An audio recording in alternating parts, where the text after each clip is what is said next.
Hello, I'm Maurice Powell. Welcome to A Little Like Music, Manx Radio's regular Thursday evening classical music hour. And now we're going to spend some time, most of the time I think this evening, with one of the most attractive, approachable and amiable of all 19th century classical composers, Antonin Dvorak, or possibly Dvorak, but definitely not Vrindjak, as Peter Sellers once pronounced his name. Dvorak we'll stick with. I say one of the most attractive. He certainly is. His music is full of interest, of course. It's full of Czech rhythms and Czech melodies. It seems very life-enhancing, really, a little bit like, say, Haydn, especially when compared with a composer like Beethoven or even Mozart. Haydn always seems life-enhancing. Dvorak, when compared with, say, Schumann, Tchaikovsky, Brahms in particular, who was a great admirer of Dvorak, his music seems altogether more light-hearted, more approachable. Brahms, as I say, was a great admirer of Dvorak, particularly after he heard Dvorak's Seventh Symphony, a quite severe symphony in D minor, quite unlike his other symphonies. So where does that leave us with Dvorak? Well, there's an enormous amount of his music, of course, that we never hear. We do hear probably 3 of the symphonies. We hear one of the concertos, the cello concerto, but virtually never the piano concerto or the violin concerto. His chamber music is wonderful, but how often do we hear a Dvorak string quartet? Funnily enough, last year we heard one in Ramsey, the so-called American quartet. What a breath of fresh air it was too. Anyway, more of that later. As I say, Dvorak is just one of those composers, just hearing his new music just makes everything better. Here's something that I've never played before and possibly is not that well known. It's a concert overture, My Home. It was completed in 1882, so he was at the height of his powers, premiered in Prague in February that year. It was commissioned by the Provincial Theatre Company to accompany a play about the origins of Czech theatre. Doesn't sound awfully interesting, but the overture is wonderful. It's quite patriotic in tone, and it's based on 1 or 2 Czech melodies, particularly the popular song "Where Is My Home?" So, Dvorak's concert overture, My Home.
Well, a brilliant and colourful, energetic start to our programme this evening.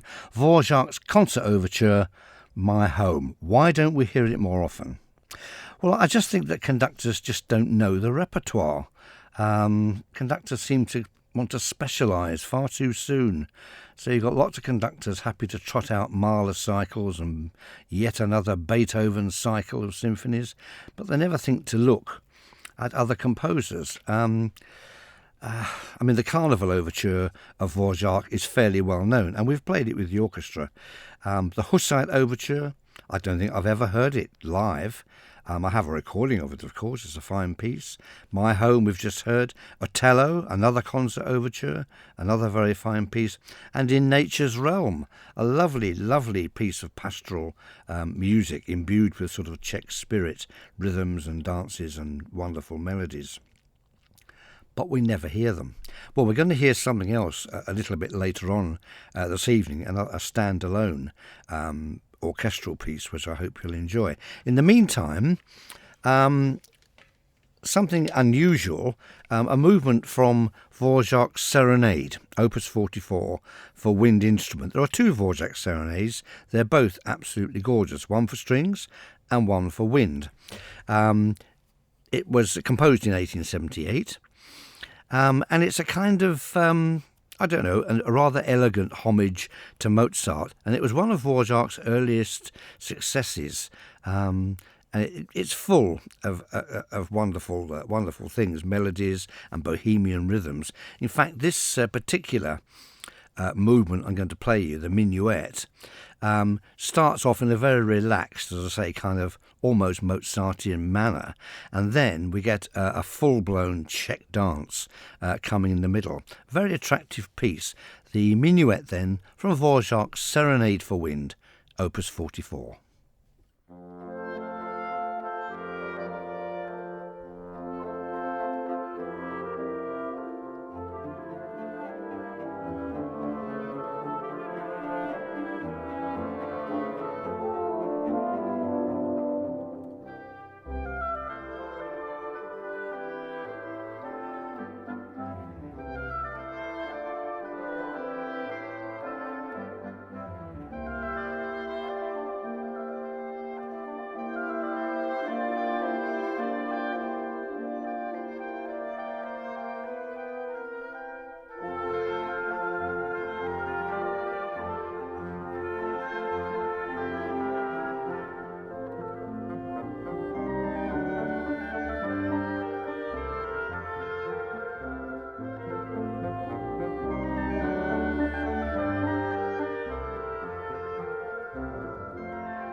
A wonderfully relaxing piece that, with a sort of a more fiery middle section. The Minuet from Dvorak's Serenade, Opus 44 for wind instruments. A very, very attractive early work of Dvorak's.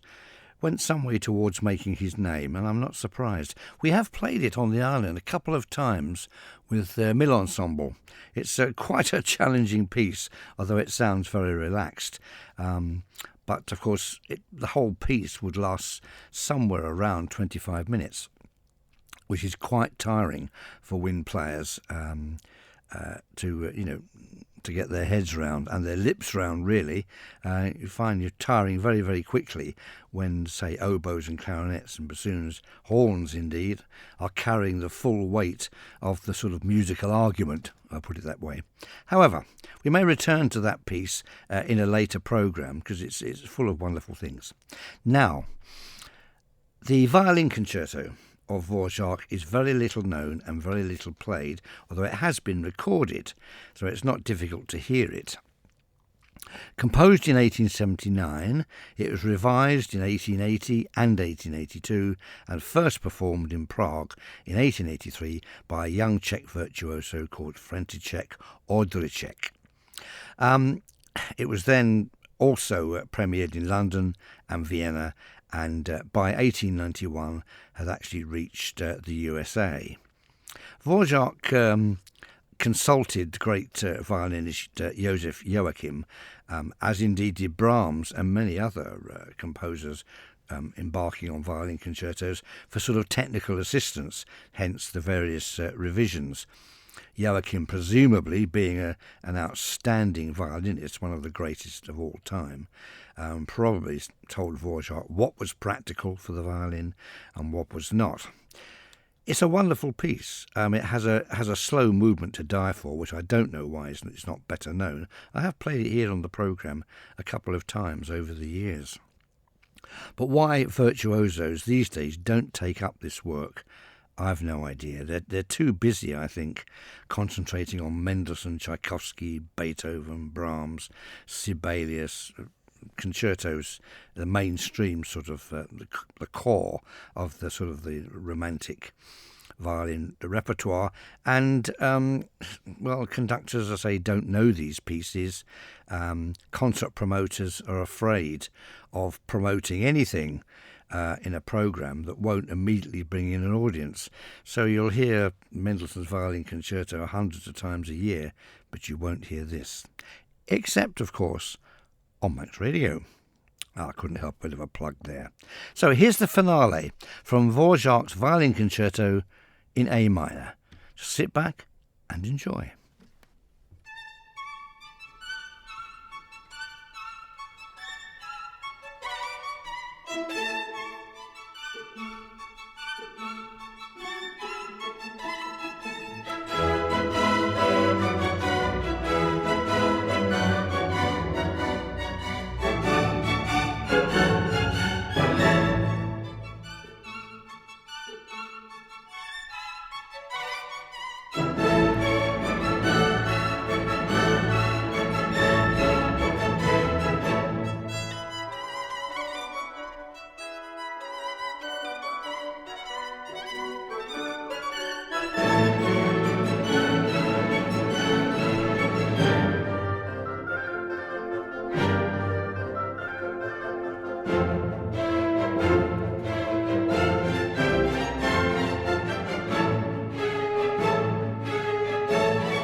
very fine movement from a very fine concerto played for us this evening by Thomas Zietemeyer.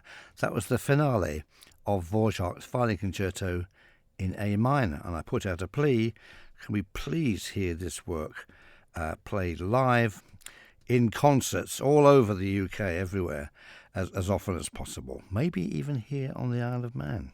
Who knows? And now, something for the diary. Oh, something very important for the diary.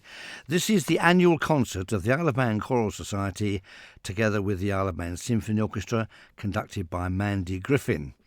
The date, Sunday, the 6th of April. The venue, the Royal Hall of the Villa Marina. Where else? The time, 3 p.m. The programme is a delicious mixture of French sacred and, well, I'll not say profane, but secular music. We have Fauré's gorgeous Requiem. Can't hear that too often. We have a very exciting mid-20th century choral work, Poulenc's Resplendent Gloria, a colourful, interesting, fascinating piece, which, if you don't know it, you'll certainly be glad that you were there to hear it. And then substantial extracts from Bizet's Carmen. One of the most popular, if not the most popular and performed opera ever written. Like so many now highly regarded operas, it was a flop when it was first performed, and poor Bizet died only months after the premiere, and he never knew how popular his opera would become. A very sad story.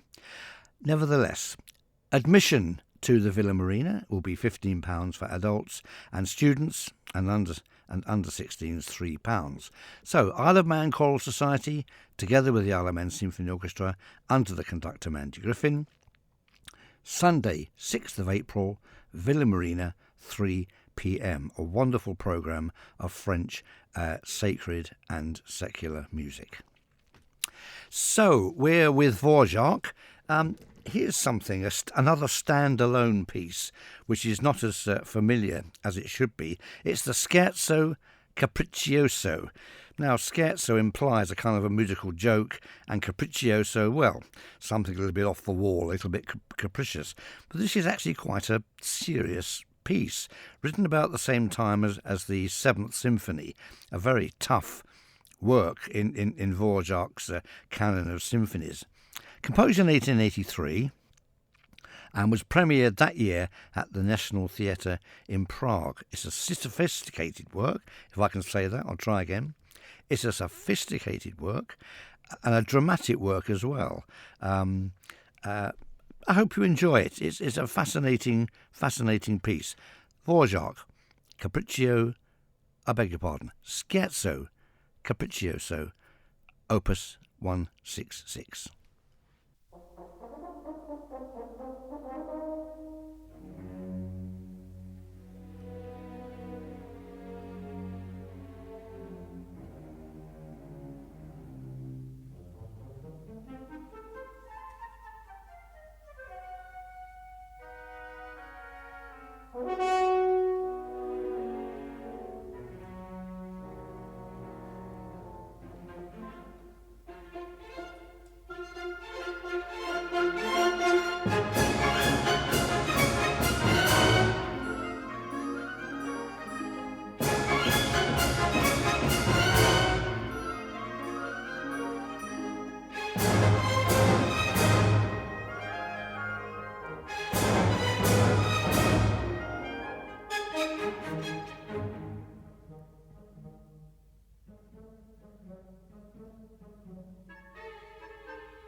The Scherzo Capriccioso, Opus 66 by Dvorak, a wonderful orchestral showpiece, very colourful and dynamic, with some lovely lyrical interludes as well. Again, the chances of hearing it live, even if you travel to all the concert halls in England, are very, very slim, and yet it's a wonderful piece. Perhaps these standalone orchestral works just don't fit in to what is perceived as a typical concert programme these days. I mean, it's still basically overture, concerto, symphony, a lot of them, and I can understand that. There's lots of variety there. But it does mean that these concert pieces simply don't get a hearing. They're too long for overtures, not long enough for symphonies. Great pity. This really brings us to the end of the programme. Just time for one more piece. I'm going to play the wonderful Allegretto Grazioso from Dvorak's Symphony No. 8. In many ways, from my point of view, the most Czech in feeling of all the Dvorak symphonies. A wonderfully inventive piece. And we have played it maybe 3 times in the last quarter of a century on the island with the symphony orchestra. And it's always gone down very well indeed. So I hope you've enjoyed my selection. It's not often I devote an entire programme to one composer, but I hope it's whetted your appetite to explore Dvorak. Please join me next Thursday. No idea what's in the programme, except I'll try and introduce at least one thing that you've never heard before. So, in the meantime, goodbye and some more Dvorak.